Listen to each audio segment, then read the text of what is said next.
Assalamualaikum warahmatullahi wabarakatuh kepada seluruh mahasiswa semester 3 baik kelas A, B maupun C. Pada video kali ini saya akan membahas mengenai soal latihan terkait materi permintaan, penawaran, dan keseimbangan harga. Jadi di sini saya minta untuk mengerjakan secara berkelompok ya.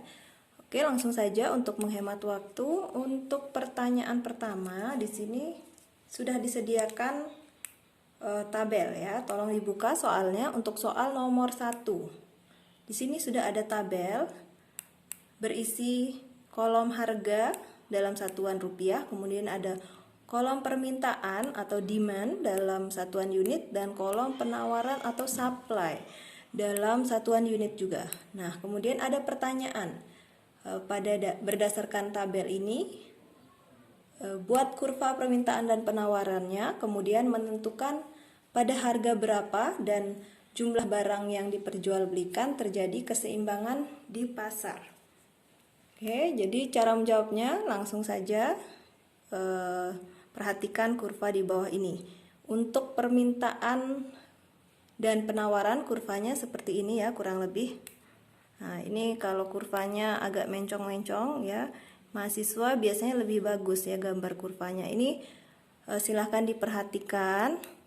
Untuk garis yang berwarna merah ya, di sini warna merah, ini adalah garis permintaan, sementara garis yang berwarna hijau ini adalah garis penawaran. Ya, kemudian keseimbangan harga terjadi di perpotongan ini, yaitu pada harga Rp400 dan jumlah barang diperjualbelikan adalah 700 unit. Oke, kemudian untuk permintaan penawaran yang lain tinggal dibuat saja ya. Ini garis harganya mulai dari titik 100 sampai 500, kemudian disesuaikan dengan kuantitasnya ya. Kalau kurva permintaan ya seperti ini. Misalnya untuk harga 300 maka jumlah permintaan adalah 1000. Kita lihat di sini harga 300, jumlah permintaannya adalah 1000. Ini dia titiknya. Ya. Begitu seterusnya. Kemudian untuk penawaran harga 300, jumlah penawarannya 200 unit. Kita lihat harga 300, jumlah penawarannya 200 unit. Ya, jadi antara permintaan dan penawaran itu berbanding terbalik ya.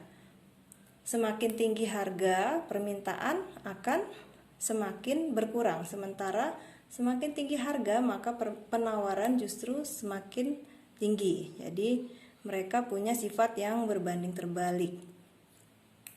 Untuk titik equilibrium atau keseimbangan terjadi di sini pada harga 400 dengan jumlah unit yang diminta maupun ditawarkan sama, yaitu 700 unit. Oke, ini untuk menjawab soal 1 poin A. Kemudian soal 1 poin B, apa yang berlaku pada harga 350? Lihat di sini, apa yang berlaku pada harga 350? Jumlah permintaan 900, jumlah penawaran 400. Artinya, jumlah permintaan lebih besar dari jumlah penawaran. Nah, keadaan yang seperti ini menggambarkan adanya kelebihan permintaan. Kemudian yang C sebaliknya ya. Di harga 500 permintaan lebih sedikit dari penawaran karena permintaan jumlahnya 150, penawaran 1600. Artinya pada keadaan harga 500 ini menggambarkan adanya kelebihan penawaran. Seperti itu. Untuk poin D, bagaimana jika pendapatan masyarakat bertambah? Perubahan apa yang akan terjadi ya?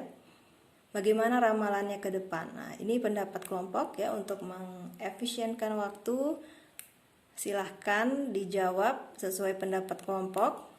Kita lanjut ke soal yang kedua ya. Untuk soal kedua di sini cara menjawabnya seperti ini. Nah, untuk soal yang kedua ini memang soalnya sedikit ada agak ambigu ya, karena di sini kalau di soal yang saya berikan itu harga saya cantumkan 6.000. Nah, sementara di jawaban ini saya tulis harga dalam ribu. Jadi satuannya adalah seperti ini. Boleh nanti Ananda semua menggunakan 6.000 langsung ya, substitusikan ke persamaan ini. Boleh juga menggunakan satuan, misalnya hanya 6 saja, 8 saja, seperti itu, tidak apa-apa. Apapun hasilnya selama dia masuk ke dalam permintaan ini saya benarkan. Oke, cara menjawab untuk nomor 2 ya, kita mulai dari ini persamaannya dulu. Di sini ada persamaan permintaan untuk suatu barang ya, 100 min 2P. Kemudian untuk persamaan penawarannya adalah min 20 plus 6P, di mana P merupakan tingkat harga. Jadi untuk menjawab poin A ya, di mana teman-teman disuruh untuk melengkapi tabel permintaan dan penawarannya.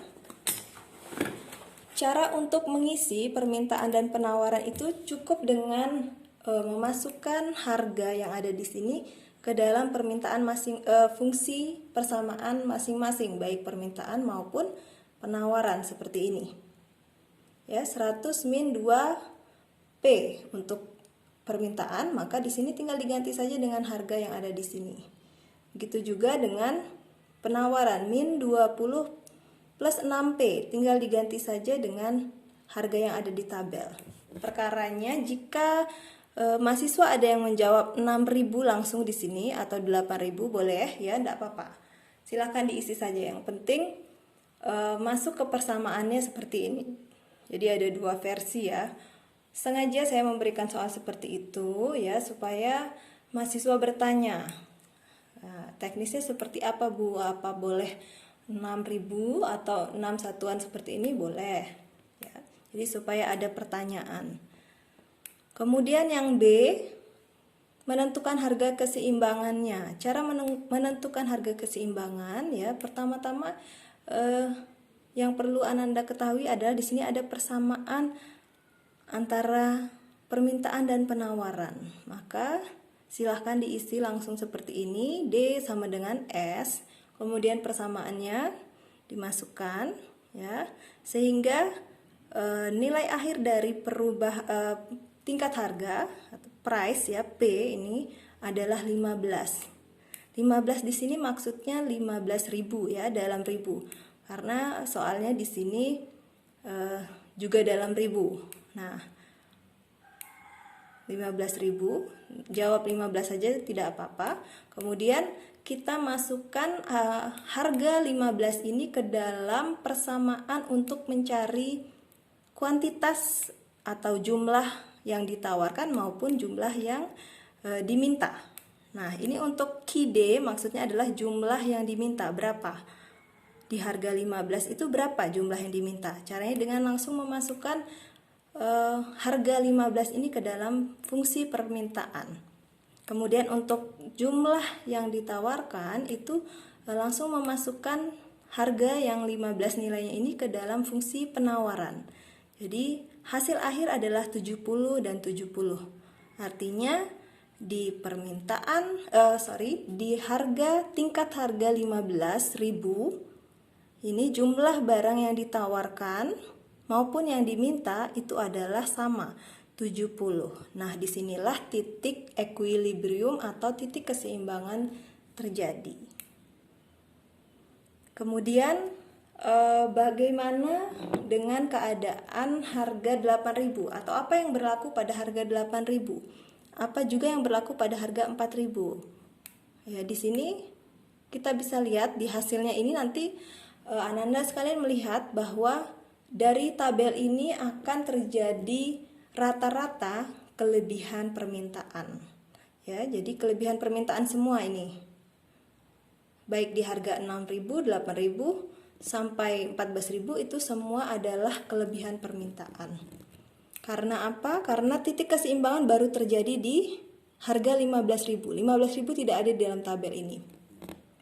15.000 baru terjadi keseimbangan, sehingga di atas nilai 15.000 nanti baru ada yang namanya kelebihan penawaran, seperti itu ya.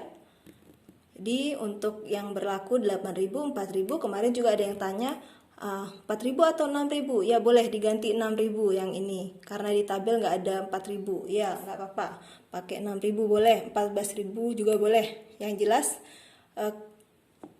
yang terjadi adalah kelebihan permintaan, karena semua hasilnya ini nanti adalah lebih besar nilai permintaan daripada nilai penawarannya, seperti itu. Kemudian bagaimana yang C ya, poin C itu bagaimana bentuk keseimbangannya. Nah, ini kalau boleh saya gambarkan.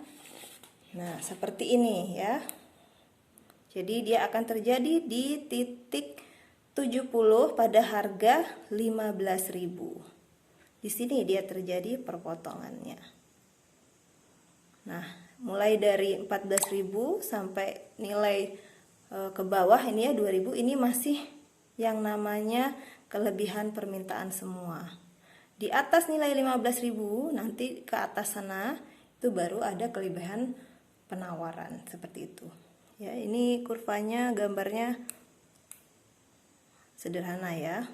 Oke, seperti itu. Jawabannya simple ya semua, jadi jangan dibikin pusing, nanti ujian akhir juga akan mirip-mirip soalnya seperti ini. Oke, terima kasih. Sekian dari saya. Assalamualaikum warahmatullahi wabarakatuh.